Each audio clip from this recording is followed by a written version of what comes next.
नमस्कार, मैं जुल्फा निंबर की खबरों में सबसे पहले डालते नजर आज के मुख्य समाचारों पर। संघर्ष समिति ने अभियान चला करवाए हस्ताक्षर। कल से जिला अस्पताल के समक्ष बेमियादी धरना शुरू करने की घोषणा। मतदाता सूची में नाम जुड़वाने के लिए किया प्रेरित। राजकीय कॉलेज में campus ambassador seminar youth festival का आयोजन। युवा मोर्चा के नवनियुक्त पदाधिकारियों का स्वागत। पार्टी पदाधिकारी बोले, नियुक्ति से संगठन को मिलेगी मजबूती। सड़कों पर गोवंश, हर वक्त हादसे की आशंका। अदालत की ओर से जुर्माना लगाने के बाद भी नगर परिषद ने नहीं उसे। अब खबरें विस्तार से। इंटेलिजेंस पुलिस महानिरीक्षक रुपिंदर सिंह शुक्रवार को जिले के दौरे पर रहकर जिला पुलिस का वार्षिक निरीक्षण करेंगे। वे पुलिस लाइन की सभी शाखाओं और एसपी कार्यालय का निरीक्षण करेंगे। सबक सभा में पुलिस जवानों की समस्याएं भी सुनेंगे। अपराध गोष्ठी में जिले की आपराधिक स्थिति की समीक्षा करेंगे। उधर इंटेलिजेंस पुलिस महानिरीक्षक रुपिंदर सिंह के वार्षिक निरीक्षण को लेकर पुलिस अधिकारी गुरुवार को सभी तैयारियों को अंतिम रूप देने में जुटे रहे। गुरुवार को एसपी कार्यालय परिसर में रंग रोगन का कार्य करवाया गया। जानकारी के अनुसार इंटेलिजेंस पुलिस महानिरीक्षक रुपिंदर सिंह का पहले वार्षिक निरीक्षण 2 दिवसीय 25 व 26 नवंबर को प्रस्तावित था, जो कि बाद में 1 दिवसीय कर दिया गया। यह भी चर्चा है कि अपने दौरे के दौरान इंटेलिजेंस पुलिस महानिरीक्षक रुपिंदर सिंह जिला मुख्यालय पर संभवतः एक थाने का वार्षिक निरीक्षण करेंगे। टाउन के जिला अस्पताल को ही राजकीय मेडिकल कॉलेज से संबद्ध अस्पताल का स्वरूप देने की मांग को लेकर आंदोलनरत जिला अस्पताल बचाओ समिति ने गुरुवार को जिला अस्पताल में हस्ताक्षर अभियान चलाया। इस दौरान अस्पताल में आने वाले नागरिकों से मांग के समर्थन में हस्ताक्षर करवाए गए। संघर्ष समिति की मांग को सरकारी व निजी चिकित्सकों ने भी समर्थन देते हुए हस्ताक्षर किए। इस मौके पर निजी चिकित्सक सुखवीर सिंह गेट ने कहा कि टाउन का जिला अस्पताल पहले राजकीय मेडिकल कॉलेज से संबद्ध बनने वाला था। 2 बार 6 व 9 मंजिला भवन निर्माण के संबंध में प्रोजेक्ट भी बने। यह सब कुछ होने के बाद भी अब ये चर्चा चल रही है कि जंक्शन में संग्रिया बाईपास पर जहां राजकीय मेडिकल कॉलेज बन रहा है, वहीं मेडिकल कॉलेज से संबद्ध 500 बेड का हॉस्पिटल बनेगा। ये तर्क संगत नहीं है। उन्होंने कहा कि बात टाउन जंक्शन की नहीं है। टाउन में पहले ही जिला अस्पताल चल रहा है, जनता को चिकित्सा सेवा मिल रही है। अगर मेडिकल कॉलेज से संबद्ध अस्पताल टाउन में संचालित जिला अस्पताल में ही बनेगा तो जनता को और सुविधाएं मिलेगी। डॉक्टर गेट ने कहा कि यह बात प्रशासन, जनप्रतिनिधियों व जनता को समझाने वाली है। इस मुद्दे को राजनीतिक के रूप में न लें। जंक्शन में भी सैटेलाइट हॉस्पिटल बनना प्रस्तावित है। अगर पैसे लगाने हैं तो वहां लगाए जाएं। टाउन का जिला अस्पताल जैसे चल रहा है वैसे चलता रहे, लेकिन मेडिकल कॉलेज से संबद्ध हॉस्पिटल हो। साथ ही कहा कि मेडिकल कॉलेज टाउन में भी बन सकता था। जगह न होने का बहाना किया जा रहा है। जगह खरीदी भी जा सकती थी, लेकिन जनप्रतिनिधियों का ऐसा मन नहीं है। आज जो संघर्ष समिति बनाई है, इसका मेन मकसद है, अपन लोगों को पता भी होगा कि भी पहले अपने जो गवर्नमेंट हॉस्पिटल है, एमजीएम हॉस्पिटल, डिस्ट्रिक्ट हॉस्पिटल है, ये मेडिकल कॉलेज से एफिलिएटेड बनने वाला था। इसमें इसका एक्सटेंशन भी करना था, 6 मंजिला 9 मंजिला, इस तरह से 2 बार प्रोजेक्ट भी बन गए करके। इतना सारा होने के बाद भी अभी थोड़े दिनों पहले ही ये जिक्र आया कि साहब जहां मेडिकल कॉलेज प्रस्तावित है वहीं 500 बेड का हॉस्पिटल बनेगा। ये कोई ज्यादा तर्कसंगत बात लग नहीं रही। सभी पब्लिक की बात टाउन जंक्शन की नहीं है कि भाई अपन टाउन को अलग बांटे, जंक्शन को अलग बांटे। मेडिकल कॉलेज यहाँ होगी तो अभी डिस्ट्रिक्ट हॉस्पिटल यहाँ है तो सारों को सुविधा मिल ही रही है, तो मेडिकल कॉलेज हॉस्पिटल होगा तो भी सारों को सुविधा यहाँ मिलेगी। वो एक तो बाहर पड़ जाएगा। और मैंने मतलब ये देखा भी है कि जो सारे हॉस्पिटल्स बन रहे हैं डिस्ट्रिक्ट हॉस्पिटल से एफिलिएटेड हैं सारी मेडिकल कॉलेजेस। और जहाँ मेडिकल कॉलेज बन रहे हैं वहाँ सिर्फ मल्टी स्पेशलिटी हॉस्पिटल प्रस्तावित हैं। जो मेडिकल कॉलेज 5 साल चल गई, 6 साल चल गई, उसके बाद वहाँ पीजी कोर्सेज चालू होते हैं, तो वहाँ फिर मल्टी स्पेशलिटी आती हैं, तो वो हॉस्पिटल वहाँ बन जाएगा, उसमें कोई दिक्कत नहीं है धीरे धीरे। वहीं जिला अस्पताल की पूर्व पीएमओ डॉक्टर एचपी रोहिल्ला व निजी चिकित्सक प्रदीप सारण ने भी मांग की कि मेडिकल कॉलेज से संबद्ध अस्पताल टाउन के जिला अस्पताल में ही संचालित हो। उसका एक कारण ये भी है कि जिला अस्पताल में पर्याप्त सुविधाएं उपलब्ध हैं।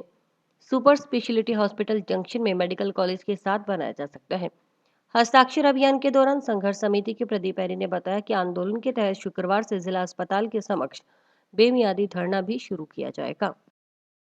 का है एकदम उचित का है और जनहित में ये जो हॉस्पिटल है जो जिस संरचना है वो यहाँ रहेगा तो वही बढ़िया है। बाकी जो सुपर स्पेशलिटी यदि वहाँ खुलती है तो कोई दिक्कत वाली बात। मेरा तो ये कहना है कि यहाँ पे मेडिकल कॉलेज से एफिलिएटेड हॉस्पिटल यही होना चाहिए। उसकी वजह ये है कि यहाँ पे पूरी जनता ने, पूरे दानदाताओं ने यहाँ पे बहुत काम किया है, धर्मशाला बनवाई है, बहुत सहयोग किया है, इतने सारे बेड दिए हैं, वेंटिलेटर दिए हैं, इतनी सारी सुविधाएं दी हैं। तो सब दानदाताओं की इच्छा है और हम सबकी इच्छा है कि ये जो एफिलिएटेड हॉस्पिटल है ये वो यही रहे। सुपर स्पेशलिटी हॉस्पिटल अगर कोई जंक्शन बनना चाहे, बनाना चाहे तो कोई दिक्कत नहीं है। तो जहाँ डिस्ट्रिक्ट हॉस्पिटल से एफिलिएटेड सब जगह बनते हैं तो ये हमारे यहाँ भी ऐसा ही रहे। चूरू में बना है चाहे कहीं भी बना है मेडिकल कॉलेज तो डिस्ट्रिक्ट हॉस्पिटल के हिसाब से ही बनता है। तो मेरी तो हम सबकी यही इच्छा है संघर्ष समिति की कि ये मेन हॉस्पिटल जो है एफिलिएटेड गवर्नमेंट मेडिकल कॉलेज से वो ये हॉस्पिटल रहना चाहिए। भारतीय जनता युवा मोर्चा नगर मंडल के नवनियुक्त पदाधिकारियों का गुरुवार को जंक्शन में पूर्व मंत्री डॉक्टर रामप्रताप के निवास पर स्वागत किया गया। इस मौके पर पूर्व मंत्री डॉक्टर रामप्रताप व भाजपा जिलाध्यक्ष बलवीर बिश्नोई सहित पार्टी के अन्य नेताओं व पदाधिकारियों ने भारतीय जनता युवा मोर्चा नगर मंडल हनुमानगढ़ जंक्शन को नवनियुक्त अध्यक्ष साहिल कुंगर व नगर मंडल टाउन के नवनियुक्त अध्यक्ष अशोक खिची को माला पहनाकर व मिठाई खिलाकर बधाई देते हुए शुभकामनाएं दी। इस दौरान पूर्व मंत्री डॉक्टर रामप्रताप ने भाजयुमो के नवनियुक्त पदाधिकारियों से संगठन की रीति नीति अनुसार कार्य का अधिकाधिक युवाओं को पार्टी से जोड़ने की बात कही। भाजपा जिलाध्यक्ष बलवीर बिश्नोई ने कहा कि युवा मोर्चा में नए पदाधिकारियों की नियुक्ति से संगठन को मजबूती मिलेगी। नवनियुक्त अध्यक्ष साहिल कुंगर व अशोक खिची ने अपनी नियुक्ति के लिए भाजपा प्रदेशाध्यक्ष सतीश पूनिया, पूर्व मंत्री डॉक्टर रामप्रताप, भाजपा जिलाध्यक्ष बलवीर बिश्नोई, भाजपा नेता अमित साहू व भाजयुमो जिलाध्यक्ष सुशील जोशी का आभार जताते हुए कहा कि वे पार्टी नेताओं व पदाधिकारियों की उम्मीदों पर खरे उतरते हुए संगठन को मजबूती प्रदान करने का प्रयास करेंगे।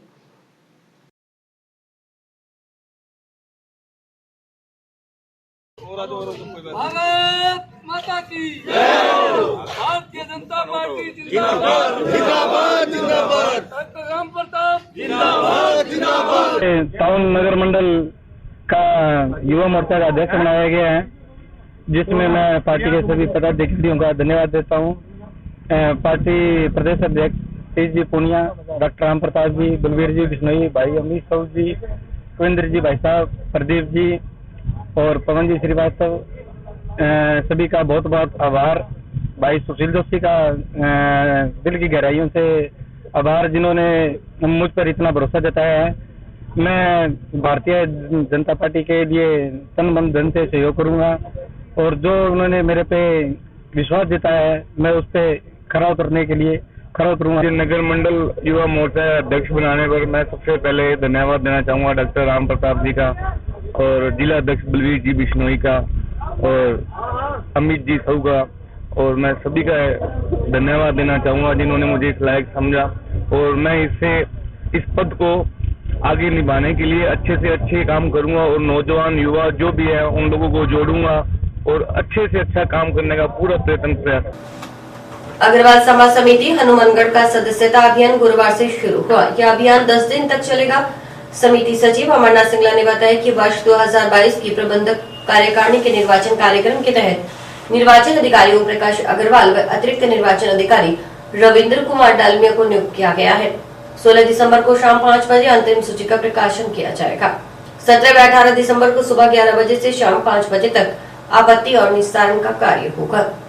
हनुमानगढ़ जंक्शन क्षेत्र के सभी अग्रवाल बंधुओं, माताओं, बहनों से नम्र निवेदन है कि महाराजा अग्रसेन भवन में 2022 की कार्यकारिणी के चुनाव हेतु निर्वाचक मंडल के सदस्य बनने की कार्रवाई 25/11/2021 को विधिवत रूप से शुरू की गई है।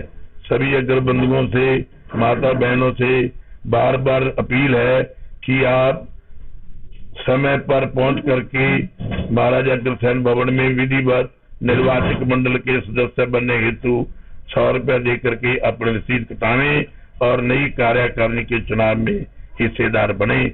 आगे सबसे पहले जो निर्वाचक मंडल सदस्य हैं उनकी सूची तैयार करके उस सूची में जो भी कोई कमियां है, कोई गलती है, उसको दुरुस्त किया जाएगा। फिर जो ओरिजिनल सूची बन के तैयार हो जाएगी वो सभी सदस्य मिलकर के 26 तारीख को एक काम सभा करेंगे। अगर आम सभा में सहमति हो जाती है तो ठीक है, अन्यथा 2 जनवरी को विधिवत रूप से निर्वाचित मंडल के सदस्य चुनाव करेंगे। सामाजिक न्याय एवं अधिकारिता विभाग की ओर से संचालित सामाजिक सुरक्षा पेंशन योजना के अंतर्गत पेंशनर्स को 31 दिसंबर तक भौतिक सत्यापन करवाया जाना अनिवार्य है। पेंशनर्स के भौतिक सत्यापन के लिए कलेक्टर नथमल डिडेल ने जिले के सभी उपखंड अधिकारियों, विकास अधिकारियों, आयुक्त, नगरपालिका के अधिशासी अधिकारी और तहसीलदारों को पत्र लिखकर निर्देश प्रदान किए। इसके साथ पेंशनर से अपील की गई है कि वे अतिशीघ्र अपना अनिवार्य भौतिक सत्यापन करवाया जाना सुनिश्चित करें ताकि पेंशन मिलने में किसी प्रकार का व्यवधान का सामना न करना पड़े। सामाजिक न्याय एवं अधिकारिता विभाग के सहायक निदेशक विक्रम सिंह ने बताया कि सामाजिक न्याय एवं अधिकारिता विभाग की ओर से संचालित सामाजिक सुरक्षा पेंशन योजना के अंतर्गत हनुमानगढ़ जिले में वृद्धजन पेंशनर्स 1,53,503, विधवा पेंशनर्स 56,995, विशेष योग्यजन पेंशनर्स 13,337 और कृषक वृद्धजन पेंशनर्स 4,063 यानी कुल मिलाकर 2,28,798 पेंशनर्स हैं। इनका भौतिक सत्यापन 31 दिसंबर तक कराया जाना है। विक्रम सिंह ने बताया कि सभी पेंशनर्स अपना भौतिक सत्यापन किसी भी नजदीकी ई मित्र सेवा केंद्र के माध्यम से अपनी बायोमेट्रिक पहचान अथवा मोबाइल फोन के OTP के माध्यम से करवा सकते हैं। 31 दिसंबर तक किसी पेंशनर्स की ओर से अपना वार्षिक भौतिक सत्यापन नहीं कराए जाने की स्थिति में जनवरी माह 2022 से स्वतः ही उनकी पेंशन बंद कर दी जाएगी। इसके लिए वे खुद जिम्मेदार होगा। सामाजिक न्याय अधिकारिता विभाग के अंतर्गत विशेष योग्यजन, वृद्धावस्था और विकलांग महिला में जो भी सामाजिक सुरक्षा पेंशन प्राप्त कर रहे हैं उनको वर्ष में एक बार अपने निकटतम ई मित्रा या मोबाइल के माध्यम से जो है अपना वार्षिक भौतिक सत्यापन कराना होता है। और इसी प्रक्रिया के तहत 21-22 के लिए जो सामाजिक सुरक्षा पेंशन प्राप्त कर रहे हैं अपने शहरी क्षेत्र और ग्रामीण क्षेत्र में, उन सभी को अपने निकटतम ई मित्रा पे जाकर अपना वार्षिक सत्यापन कराना है। वार्षिक सत्यापन ई मित्रा की सहायता से और अपने मोबाइल पर OTP के माध्यम से किया जा सकता है। विशेष संक्षिप्त पुनरीक्षण अभियान 2022 के अंतर्गत आयोजित की जा रही स्वीप गतिविधियों के तहत गुरुवार को टाउन के राजकीय नेहरू मेमोरियल महाविद्यालय में निर्वाचन विभाग की ओर से campus ambassador seminar youth festival का आयोजन किया गया। सेमिनार में छात्र छात्राओं को वोटर हेल्पलाइन ऐप व उसके उपयोग के बारे में जानकारी दी गई। कार्यक्रम के दौरान बताया गया कि मतदाता सूची में पंजीयन करवाने के लिए युवा मतदाता आधुनिक तकनीक के माध्यम से स्वयं वोटर हेल्पलाइन ऐप के माध्यम से अपना पंजीयन करवा सकते हैं। साथ ही वे कैसे वोटिंग प्रक्रिया से जुड़ सकते हैं इसकी जानकारी दी गई। इस मौके पर स्वीप नोडल अनमोल कुमार शर्मा ने बताया कि निर्वाचन विभाग के निर्देशानुसार महाविद्यालय में कार्यक्रम आयोजित किया गया। उन्होंने बताया कि हर महाविद्यालय में कैंपस एम्बेसडर नियुक्त किए गए हैं। ये कैंपस एम्बेसडर महाविद्यालय की छात्र छात्राओं को मतदाता सूची में अपना नाम जुड़वाने के लिए प्रेरित करेंगे।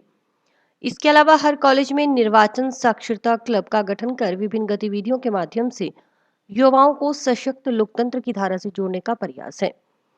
ELC का प्रभावी रूप से गठन कर निर्वाचन से संबंधित क्विज जैसी विभिन्न गतिविधियां आयोजित कर विद्यार्थियों को चुनाव प्रक्रिया के प्रति जागरूक किया जा रहा है। 1 जनवरी को 18 साल की आयु पूर्ण करने वाले पात्र विद्यार्थियों का नव मतदाता के रूप में पंजीकरण कराने के लिए प्रेरित किया जा रहा है। उन्होंने बताया कि कार्यक्रम के दौरान हर कैंपस एम्बेसडर को स्मृति चिन्ह प्रदान किए जा रहे हैं ताकि उन्हें प्रोत्साहन मिले। वे अपनी ओर से किए जा रहे कार्य को लगातार जारी रखें। यह कार्यक्रम 1 फरवरी 2022 तक चलेगा।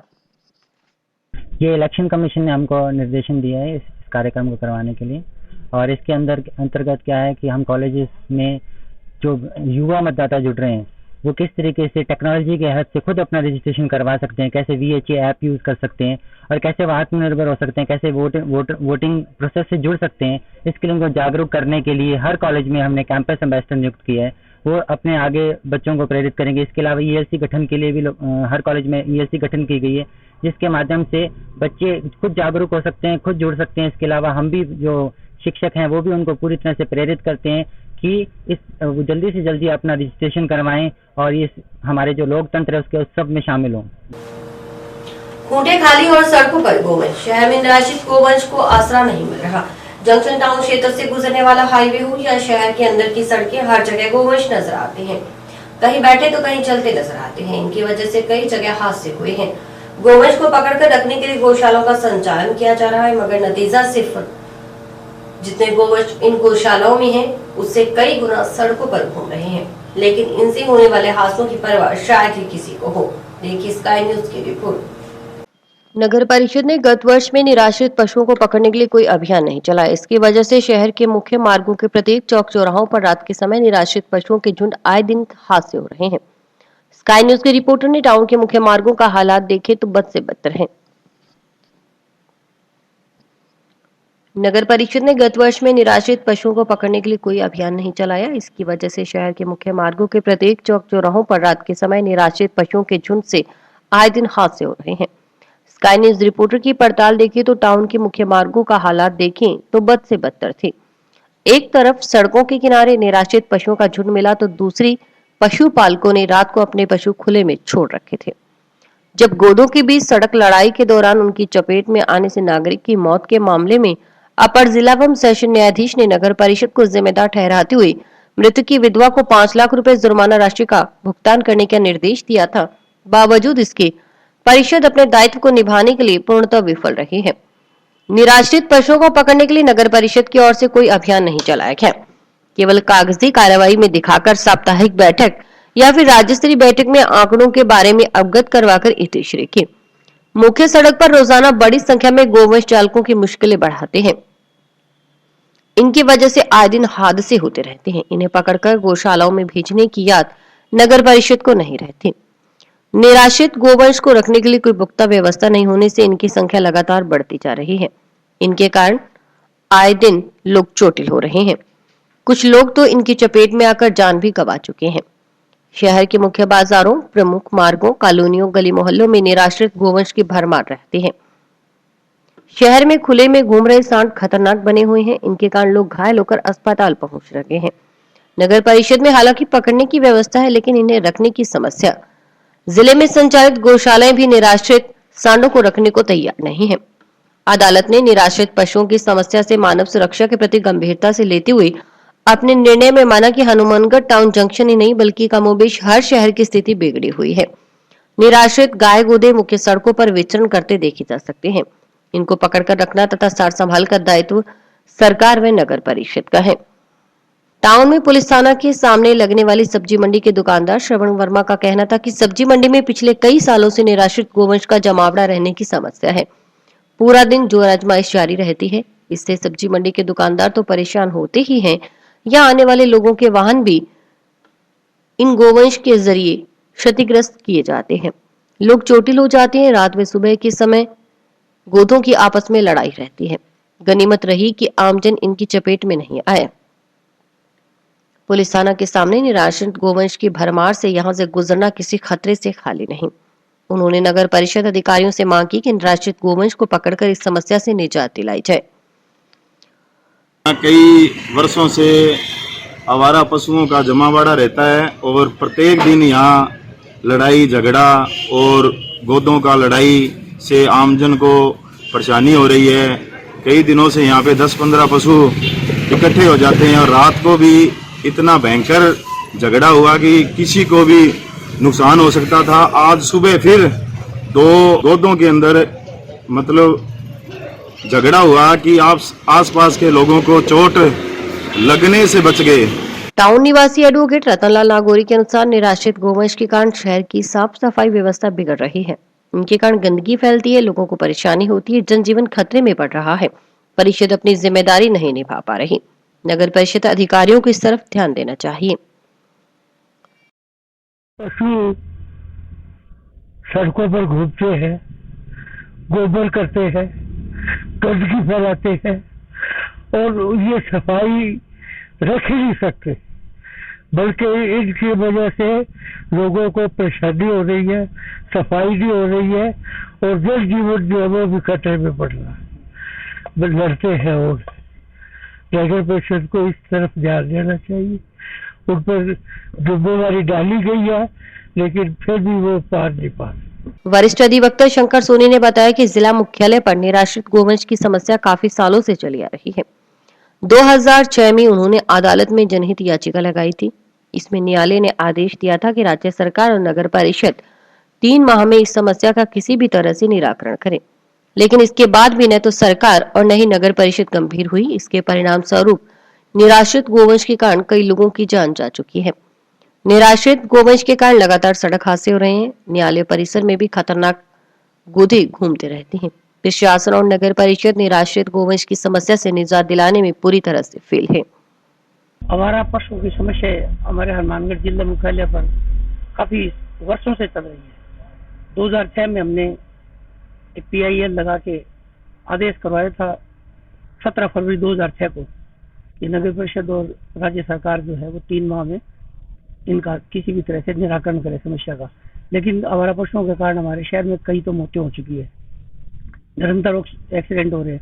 अभी भी आप न्यायालय परिसर में देख सकते हैं, यहाँ पे ये बड़े अमेरिकन जो खतरनाक किस्म के पौधे हैं, लेकिन इन समस्याओं का अभी तक कोई निराकरण समुचित रूप से किया नहीं जा रहा। और प्रशासन और नगर परिषद आवारा पशुओं के मामले में लगभग निष्क्रिय प्राय है। न्यायालय में मैंने आज 12 साल हो गई इस राय प्रस्तुत किए हुए, लेकिन ऐसा लग रहा है कि न्यायालय से भी कोई सार्थक कार्रवाई या हमें संतोष मिल नहीं रहा है। विशिष्ट लोक अभियोजक दिनेश दादिश ने भी कहा कि बेसहारा पशुओं की समस्या लंबे समय से चली आ रही है। बेसहारा पशुओं के कारण कई मौतें भी हुई है। पिछले दिनों उनकी खुद की माताजी के भी निराश्रित गोवंश की टक्कर मारने से चोट लगी थी। इस पर न्यायालय ने भी प्रसंज्ञान लेते हुए नगर परिषद को क्षतिपूर्ति राशि अदा करने का आदेश दिया था। इससे पहले भी अदालत ने कई ऐसे फैसले दिए हैं, लेकिन फिर भी जनता इतनी जागरूक नहीं हुई। यह समस्या कम होने की बजाय निरंतर बढ़ती जा रही है। जिला प्रशासन व नगर परिषद प्रशासन के माध्यम से शहर में जितने भी गौशालाएं संचालित हो रही हैं, उनके लिए सालाना बजट जारी होता है। अनुदान राशि गौशालाओं को दी जाती है, लेकिन देखा जाए तो गौशालाओं में गोवंश को रखने की पूर्ण व्यवस्था नहीं है। हनुमानगढ़ शहर में बहुत लंबे समय से बेसहारा पशुओं की समस्या है। बेसहारा पशुओं से बहुत सी मौतें भी हुई हैं और पिछले दिनों मेरी माताजी के भी चोटें लगी थी, जिस पर माननीय न्यायालय ने भी प्रसंज्ञान लेकर नगर परिषद के विरुद्ध क्षतिपूर्ति राशि का आदेश दिया था। इससे पहले भी न्यायालय ने, लोक अदालत ने इस प्रकार के फैसले किए हैं, लेकिन फिर भी जनता उतनी जागरूक अभी नहीं हुई है। बेसहारा पशुओं की समस्या निरंतर बढ़ती जा रही है।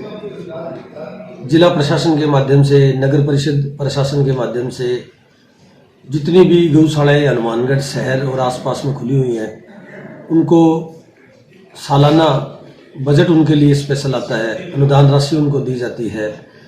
लेकिन यदि हम देखेंगे तो गौशाला में बेसहारा पशुओं की पूर्ण रूप से व्यवस्था नहीं है। नगर परिषद के फाटकों में भी सीमित संख्या में गोवंश रखा जा रहा है। जिस हिसाब से अनुदान राशि गौशालाओं को मिल रही है, उसके मुताबिक तो शहर में निराश्रित गोवंश नहीं दिखना चाहिए, लेकिन कहीं ना कहीं ये प्रशासन की कमजोरी है या जनता में जागरूकता की। इस कारण इस समस्या से निजात मिलती नहीं दिख रही। नगर परिषद सभापति ने भी शहर के विकास के लिए ऐतिहासिक कार्य करवाए। उनसे उम्मीद है कि वे निराश्रित पशुओं की समस्या से निजात दिलाने के लिए कोई उचित कदम उठाएंगे। उन्होंने जनता से भी अपील की कि आंदोलन के साथ साथ न्यायालय की भी शरण ले। निराश्रित गोवंश से कोई नुकसान हो तो न्यायालय में परिवाद दायर करें। जब इस तरीके की जागरूकता आएगी तो आने वाले समय में निसंदेह प्रशासन भी जागेगा और इस समस्या से निजात मिलने की संभावना होगी। सभी कांजी हाउस है या फाटक है या गौशाला है, उनमें हो जाने चाहिए थे कि इस समस्या का निजात हमें नहीं मिल रहा है। हमारे आदरणीय चेयरमैन साहब बहुत अच्छा काम कर रहे हैं। डेवलपमेंट के विषय में उन्होंने एक इतिहास रचा है। इस समस्या के लिए भी हम उनसे ये आशा रख सकते हैं कि शायद आने वाले समय में चेयरमैन साहब इस ओर ध्यान देंगे। तो यह एक वास्तव में जायज समस्या है। अभी जो आपको ये रिपोर्ट दिखाई गई है कि किस तरह शहर के अंदर आवारा पशुओं से लोग परेशान हैं। जगह जगह आवारा पशु है, चाहे बाजार में लिया जाए, चाहे जंक्शन देखा जाए, मुख्य सड़कों पे आवारा पशु नजर आ रहे हैं और हादसे की भी आशंका रहती है आवारा पशुओं से। नगर परिषद के ऊपर कोर्ट ने जुर्माना भी लगाया, लेकिन अभी तक नगर परिषद ने कोई सीख नहीं ली। अब इस खबर के बाद उम्मीद है कि नगर परिषद जागेगा और आवारा पशुओं से शहर को निजात दिलाएगा। मैं प्रदीप पाल, स्काई न्यूज, हनुमानगढ़। और अभी वक्त है ब्रेक का।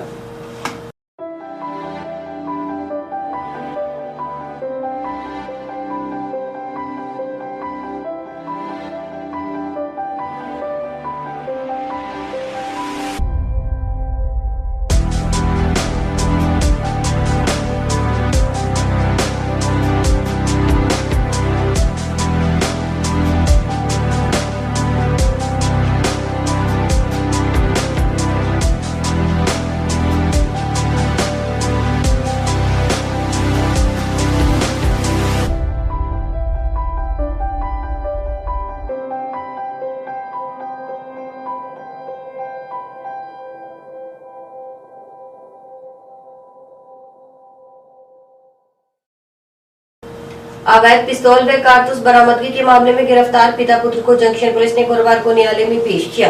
न्यायालय के आदेश पर पुलिस ने आरोपी नूर मोहम्मद व उसके बेटे नाजुका निवासी पीर कामड़िया को न्यायिक अभिरक्षा में जेल भिजवा दिया है।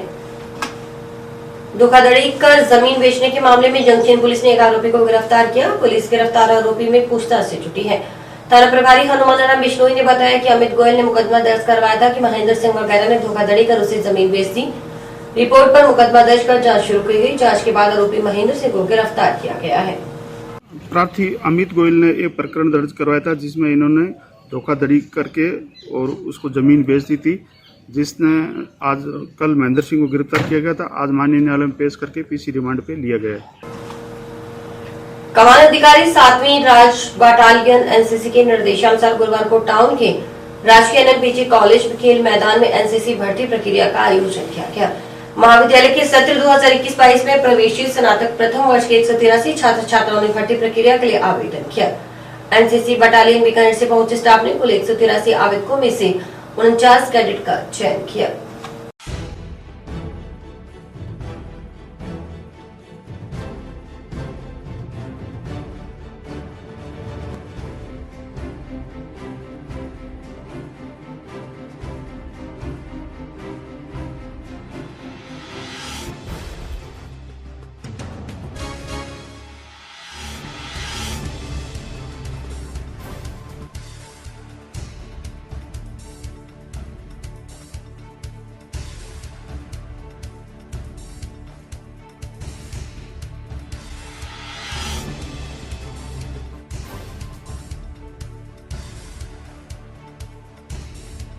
राजकीय महाविद्यालय हनुमानगढ़ में 7 राज बटालियन एनसीसी की जो इकाई है, इसके लिए प्रथम वर्ष के एनसीसी कैडेट्स की भर्ती की जा रही है। इसके लिए कुल जो फॉर्म हमें प्राप्त हुए हैं वो 184 फॉर्म प्राप्त हुए हैं और 49 कैडेट्स हमें छांटने हैं, जिसमें हमारे पास में 16 गर्ल्स कैडेट जो हैं वो हैं और बाकी 35 जो हैं वो एसडी कैडेट्स जो बॉयज कैडेट हैं वो लिए जाएंगे। किस तरह सिलेक्शन करेंगे? इस भर्ती प्रक्रिया के अंदर जो सबसे पहला जो स्टेप रहता है वो इनका फिजिकल रहता है, जिसके अंदर 1600 मीटर दौड़, इनकी चिनअप, सिटअप, पुशअप जो है उनको करवाया जाता है, जिसके लिए ये एनसीसी बटालियन बीकानेर से पीआई जो स्टाफ आया हुआ है वो इस कार्य को करवा रहा है। और इसी के साथ समाचार समाप्त हुए। रोजाना देखते रहिए समाचार। नमस्कार।